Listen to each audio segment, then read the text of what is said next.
सभी साथियों को जय हिंद। मैं आपका साथी डॉक्टर अशोक शर्मा एक बार फिर से आप सब लोगों के साथ। मुझे पूरा विश्वास है कि आप लोग अपनी बहुत शानदार तैयारी कर रहे होंगे और न केवल कर रहे होंगे बल्कि बहुत अच्छे स्तर की आपकी तैयारी हो भी गई होगी। अब जो समय है इस समय में आप अपनी तैयारी को जांचिएगा, अपनी तैयारी को परखिएगा और यदि कहीं आपको लगे कि कुछ कमी रह गई तो उसको और ज़्यादा मजबूत कीजिएगा, उस कमी को सुधार लीजिएगा। आज के इस सेशन में हम टेस्ट रखेंगे और वो टेस्ट रखेंगे इडियम्स एंड फ्रेजेस का। बहुत सारे स्टूडेंट्स कह रहे थे सर इडियम्स एंड फ्रेजेस का रखिएगा, तो आज हमने इडियम्स फ्रेजेस का टेस्ट रखा है। आपके सामने पहला क्वेश्चन है, We should guard against our green-eyed friends। देखिएगा बेटा, दो तरीके से आपको इडियम्स एंड फ्रेजेस पूछे जा सकते हैं। पहला तो ये हो कि सीधा ही आपको दे दिया जाए ग्रीन आइड फ्रेंड और पूरा सेंटेंस नहीं दिया जाए, फिर आपसे पूछे कि इनमें से इसका कौन सा मीनिंग है। और एक तरीका होता है कि आपको सेंटेंस दिया जाए और उस सेंटेंस में उस इडियम का प्रयोग किया जाए, उस मुहावरे का प्रयोग किया जाए और फिर आपसे पूछा जाए। क्लियर है? तो ये पहले प्रकार का क्वेश्चन है। We should guard against our, हमें सावधानी बरतनी चाहिए किसके खिलाफ? Our greed eyed friends. तो ग्रीड आइड फ्रेंड का मतलब क्या होता है? सबसे पहले होता है रिच। आप लोग इसका आंसर कीजिएगा, सबसे पहले फटाफट इसका आंसर कीजिएगा। गुड, रिच पहला ऑप्शन है। दूसरा है JEALOUS, जेलस। तीसरा है एंथुजियास्टिक और चौथा है हैंडसम। पहले का मतलब होता है धनवान, दूसरे का मतलब होता है ईर्ष्यालु, तीसरे का मतलब होता है बहुत ही जोशीला, उमंग भरा, और हैंडसम का मतलब जानते हैं। तो इसका जो सही आंसर है वो है इसका जेलस, ईर्ष्यालु। हमें ईर्ष्यालु दोस्तों से सावधान रहना चाहिए।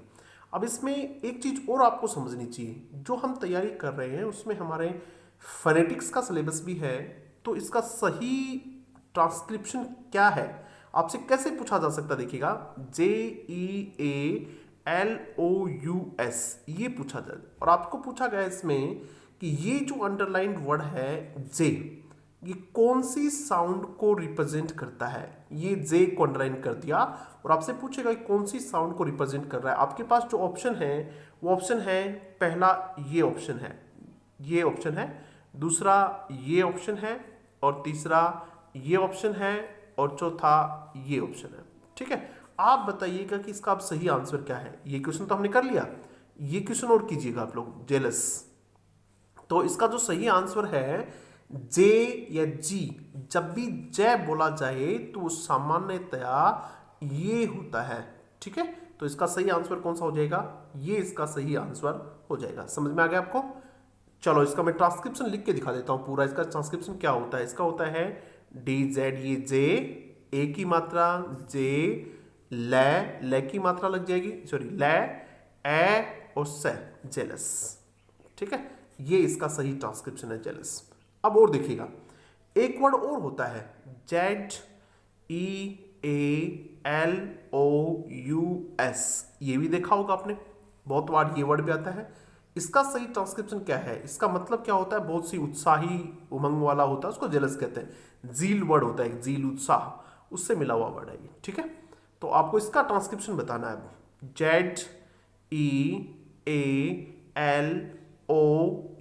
JEALOUS। फिर क्वेश्चन आ गया कि अंडरलाइंड जो वर्ड है वो कौन सी साउंड को रिप्रेजेंट करता है? आपके पास जो ऑप्शंस हैं वो ये पहला ऑप्शन है इस जेड को, दूसरा ऑप्शन है इस जेड को, तीसरा ऑप्शन है इस जेड को। ठीक है, तीन मान लेते हैं, चार इनमें से कोई नहीं। तो अब की बार जो इसका सही आंसर है वो है ये जेड है, और इसका जो सही ट्रांसक्रिप्शन होता है वो होता है जेलस। बस इतना ही अंतर है, जे, ले, ए और से, जेलस। उसमें क्या था? डी जेड, उसमें ये है। ठीक है, इस प्रकार से आपको अपनी तैयारी करनी है, न केवल एक ही बिंदु से बंधे रहना है। एक्चुअली हम पढ़ तो क्या रहे हैं? इडियम्स एंड फ्रेजेस, लेकिन जहां जहां भी हमारे सिलेबस की बात आएगी हम उसको क्लियर करने का प्रयास करेंगे। आप लोग आंसर्स देते रहिएगा। अब आता है हमारा दूसरा क्वेश्चन, ये है हमारा दूसरा क्वेश्चन आपकी स्क्रीन पे दूसरा क्वेश्चन आ गया है, आप इसको सोल्व करने का प्रयास करें। ये दूसरा क्वेश्चन आपका, ठीक है, आप पढ़ लीजिएगा, सोल्व कीजिएगा, उसके बाद मैं इसको सोल्व कराता हूं। His promotion is on the cards, ये आपका इडियम है, ये मुहावरा है, इसका बताना आपको। His promotion is on the cards, ठीक है। तो इसका मतलब क्या है, क्या कार्ड का मतलब ड्यू है, यानी अभी होने वाला है। प्रोबेबल संभावना है, संभावित है। सर्टन, सर्टन का मतलब होता है निश्चित। एविडेंट स्पष्ट। तो ऑन द कार्ड का आंसर दीजिएगा, क्लियर, ठीक है। इसका सही आंसर है सी, सर्टन। सर्टन यानी निश्चित है, उसका प्रमोशन होना क्या है, निश्चित है उसका प्रमोशन होना। तो ये इसका सही आंसर हो गया, ठीक है। अब इसका भी ट्रांसक्रिप्शन देख लेते हैं एक बार, ये भी थोड़ा मुश्किल सा ट्रांसक्रिप्शन, यदि एग्जाम में आ जाएगा तो मुश्किल कर देगा। इसका सही ट्रांसक्रिप्शन है से, और ये देखो ये अंडरलाइन है ई और रे। आपसे पूछा है कि ये किसी साउंड को, तो ये साउंड है से ए, ठीक है। तो ये इसमें रे होता है के साथ, सर्टन। इसका सही ट्रांसक्रिप्शन ये है सर्टन। क्या ट्रांसक्रिप्शन है इसका, सर्टन ट्रांसक्रिप्शन है इसका। तो ये आप जरूर ध्यान रखेंगे जब आप पढ़ रहे होते हैं, तो इतना जरूर आप ध्यान रखेंगे। चलते हैं तीसरे क्वेश्चन पे। ये देखिएगा आपकी स्क्रीन पे तीसरा क्वेश्चन है, आप इसका आंसर देने की कोशिश कीजिएगा। पढ़ लीजिएगा एक बार, वीडियो को रोक लीजिएगा एक बार और इसका आंसर कीजिएगा।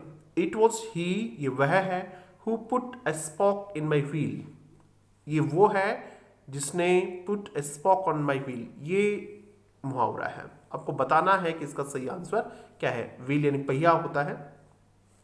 पहला ऑप्शन है try to cause an accident, एक एक्सीडेंट करने का प्रयास किया। हेल्प्ड, उसने हेल्प की। Execution, help in the execution of the plan. Execution का मतलब होता है क्रियान्वित करना, प्लान को क्रियान्वित करने में सहायता की। थ्वाटेड यानी रोका, the execution of the plan, ठीक है, ये क्रियान्वित करना होता है। किसी प्लान की क्रियान्विति को रोका, और डिस्ट्रॉयड द प्लान, प्लान को नष्ट किया। तो इसका सही आंसर जो है वो सी है, यानी उसने मेरे प्लान की क्रियान्विति को रोका, यानी मेरे प्लान में रोड़े अटकाए। एक हिंदी में वर्ड होता है रोड़े अटकाना, तो इसका सही आंसर होगा रोड़े अटकाना। अब एक काम करते हैं अपन, इसका ट्रांसक्रिप्शन भी देख लेते हैं, इस वर्ड का ट्रांसक्रिप्शन देख लेते हैं। इसका ट्रांसक्रिप्शन होता है एक्स, ए कै से ए एक्स, हो गया। क्यूशन, एक्सिक्यूशन, कै यू, ठीक है, यहां तक इसको समझो, एक्सिक्यू। उसके बाद में जहां कहीं भी TION दिख जाए, उसका जो प्रोनाउंसिएशन होता है वो ये होता है से, ए और ने। तो इसका होगा एक्सिक्यूशन, एक्सिक्यूशन, ठीक है। जहां कहीं भी आपको ये एग्जाम में पूछेंगे, पहले बता रहा हूं कि TION क्या मिल जाए आपको, TION, तो इसको अंडरलाइन कर देंगे कि इस वर्ड का जो ये पार्ट है इसका ट्रांसक्रिप्शन बताइए। ये सन बोला जाता है, सन, तो इसका जो है वो तो से, ये से आता है इसमें, से, ए और न, ठीक है। हमने ईडियम भी देखा और बहुत शानदार क्लास होने वाली है। यदि आपको लगे कि आपके साथ मेहनत की जा रही है, बहुत अच्छा आपको पढ़ाया जा रहा है, और ये आपके बाकी साथियों के लिए भी आवश्यक है, बाकी साथियों को भी पढ़ना चाहिए, तो एक बार इसको जरूर के जरूर सारे लोग शेयर कर दीजिएगा। एक बार शेयर कर दें, मैं बार बार कहता नहीं हूं शेयर करने के लिए, लेकिन जब आपने इतनी मेहनत कर रहे हैं तो बहुत सारे लोगों को, सभी लोगों को इसका फायदा मिलना चाहिए। एन एप्पल ऑफ डिस्कॉर्ड, इसका एन एप्पल ऑफ डिस्कॉर्ड बताइएगा सही answer. The cause of contention, विवाद की जड़। शॉर एप्पल, ठीक है, खट्टा apple. A fight for an apple, apple के लिए एक लड़ाई और एक क्वेरल, एक झगड़ा। तो इसका सही आंसर है वो एक ये है, ठीक है, ए वाला ऑप्शन। एप्पल ऑफ डिस्कॉर्ड का मतलब होता है विवाद की जड़, लड़ाई झगड़े का कारण, द कॉज ऑफ कंटेंशन, ठीक है। तो ये है इसका सही आंसर। अब इसका ट्रांसक्रिप्शन भी देख लेते हैं। इसके लास्ट में देखो TION लिखा हुआ है, तो TION का क्या होना चाहिए, ये होना चाहिए से, ए, न, ठीक है। और क्या है इसमें, कंटेंशन है, तो कै, ए, ने, टे, कंटेंशन हो गया, ठीक है। कंटेन, ये कै, ए, ने, टेन, कंटेन हो गया। और ये सन हो गया, कंटेंशन हो गया। ठीक है, एक वर्ड और देखिएगा इसमें, इसका ट्रांसक्रिप्शन हमें आना चाहिए। ये है SOUR, एक होता है SURE, श्योर। ठीक है, श्योर। दोनों वर्ड है, इनके ट्रांसक्रिप्शन देख लो एक बार, आप लोग एग्जाम में पूछ सकते हैं। इसका होता है एसे श्योर, ये उसका श्योर। आउ, आउ की मात्रा होती है इसमें, जो नाउ में होता है वो आउ होता है, और इसका ट्रांसक्रिप्शन होता है श्योर। ये से, ये ओ, बस इतना ही, श्योर, श्योर। ठीक है, श्योर, ये इसका सही ट्रांसक्रिप्शन होता है। ठीक है, चले भाई आगे, पांचवें क्वेश्चन में आ जा रहा हूं। ऑल अगोग, एक वर्ड है ऑल अगोग। अगोग का मतलब होता है बहुत ज्यादा एक्साइटमेंट होता है उसको, तो ऑल हैप्पी नहीं होता इसका आंसर। आगे देखिएगा, राइफ एंड र्यूमर, र्यूमर का मतलब होता है अफवाहें जो होती है वो। रेस्टलेस, ये इसका सही आंसर है, प्लेफुल नहीं होता है। तो ऑल अगोग का मतलब होता है ऑल अगोग, AGOG, ऑल अगोग का मतलब होता है बहुत ज्यादा रेस्टलेस होना, बहुत ज्यादा रेस्टलेस होना, अधीर होना, बहुत ज्यादा एक्साइटेड होना, EXCITED, बहुत ज्यादा एक्साइटेड होना। तो ये था इसका सही आंसर। आगे देखते हैं, the officer kicked up a row over the issue. तो आपको पता ना किक्ड अप ए रो का मतलब क्या होता है। पहला ऑप्शन है give a kick in the air, हवा में किक लगाना, नहीं, इस प्रकार के क्वेश्चंस का ऐसा आंसर नहीं होता है कभी भी। मेड ए ग्रेट फस, बहुत ज्यादा विवाद पैदा करना, बहुत ज्यादा विवाद पैदा करना, तो इसका सही आंसर भी यही है। अवॉइडेड द इश्यू, किसी विवाद से बचना, किसी मुद्दे से बचना। और फोर्थ ऑप्शन है गिव स्ट्रिक्ट ऑर्डर्स, तो ये भी इसका सही आंसर नहीं है। तो इसका सही आंसर ये है, किक्ड अप ए रो का मतलब होता है किसी विवाद को पैदा करना, किसी झगड़े को पैदा करना, शुरुआत करना उसकी।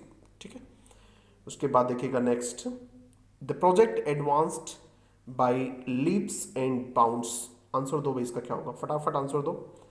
The project advanced by leaps and bounds, answer कीजिएगा फटाफट। लीप्स एंड बाउंड्स का मतलब होता है रैपिडली, बहुत तेजी से। We all are preparing by leaps and bounds, हम सब बहुत तेजी से प्रोग्रेस कर रहे हैं। ठीक है, he is progressing by leaps and bounds, तो ये इसका सही आंसर हो गया।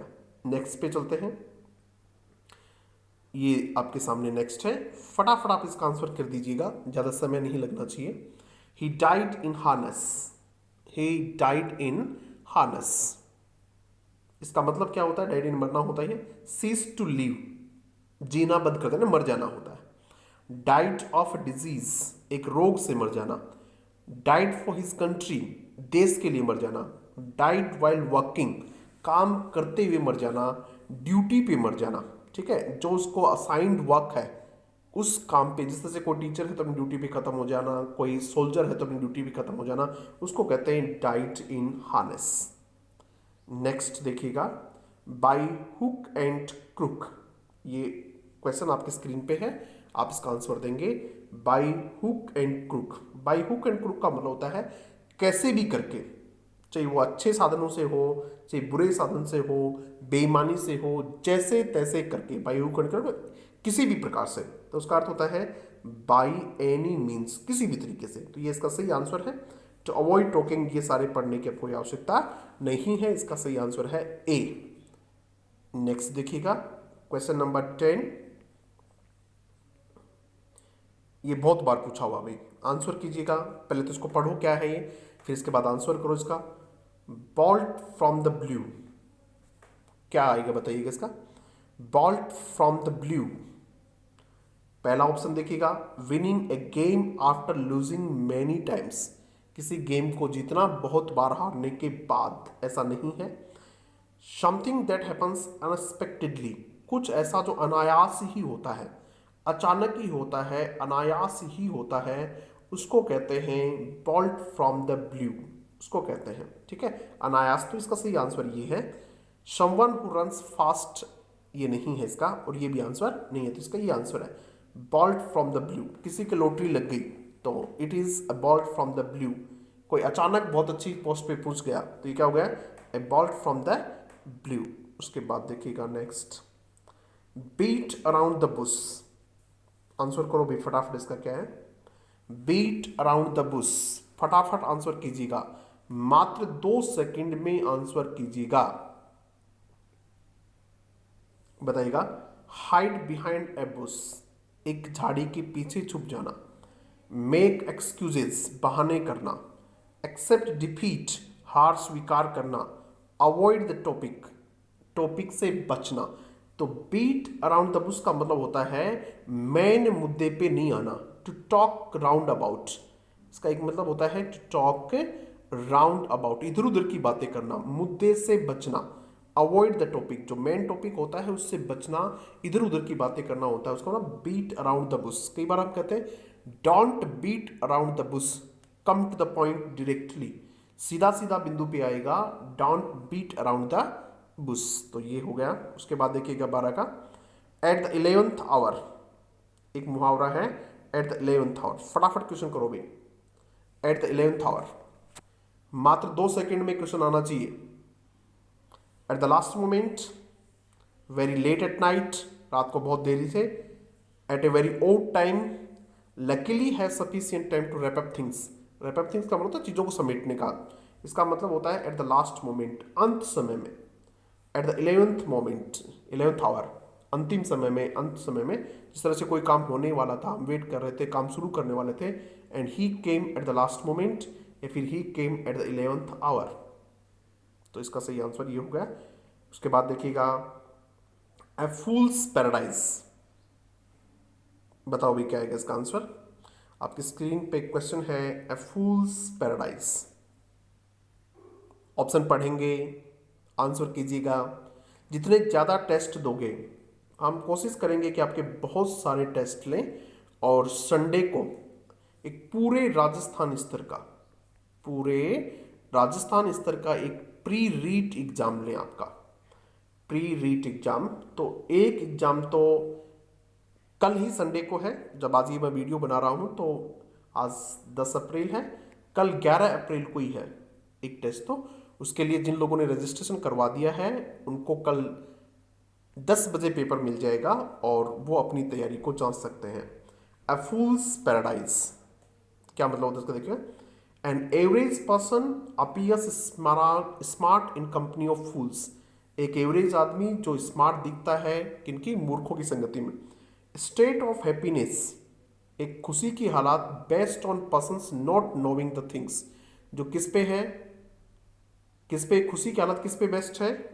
नॉट नोविंग, जो जानता नहीं है, अबाउट पोटेंशियल ट्रबल, आने वाली संभावित समस्या के जाने बिना खुश है, यानी भ्रम में है, उसको पता ही नहीं कि आगे कितनी बड़ी समस्या आने वाली है, और मौज मस्ती में। कुछ बच्चे अभी भी they are in fools paradise because they are not preparing well, क्योंकि अभी वो रीट की तैयारी बहुत अच्छे से नहीं कर रहे हैं, इसलिए आज भी क्या है, वो इन फूल्स पैराडाइज।